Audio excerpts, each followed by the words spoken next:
ଆଜ୍ଞା ମୋର କିଛି ଦରକାର ନାହିଁ ମୋର ଆଗରେ ନାହିଁ କି ପଛରେ ନାହିଁ ଗାଣ୍ଡିକି ଗଣ୍ଡେ ଖାଇବାକୁ ପେଟକୁ ଗଣ୍ଡେ ପିନ୍ଧିବାକୁ ଏତିକି ହେଲେ ଆଜ୍ଞା ଏଟା କଣ ଗାଣ୍ଡିକି ଖାଇବ ପେଟକୁ ପିନ୍ଧିବ ଗାଣ୍ଡିକି ଖାଉଛୁ ସେ ଆଉ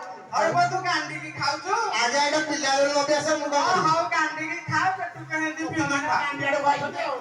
ହଉ ତୁ କଣ ନବୁ କହିଲୁ ମୋର ଦିନକୁ 500 ଟଙ୍କା ଦରକାର 500 ଦେଇ ହବନି ଆଉ ତାହେଲେ 400 ହେଲେ ଚଳେଇଦେ 200 ଟଙ୍କାରୁ ଅଧିକା ହବନି ଇଚ୍ଛା ପାଇଲେ କାମ କର ନହେଲେ ଚାଲ ଆପଣଙ୍କ କଥା ହଉ ଚଳେଇଦବ ହଉ ଚାଷ ବାସ ଜାଣିଛ ଚାଷ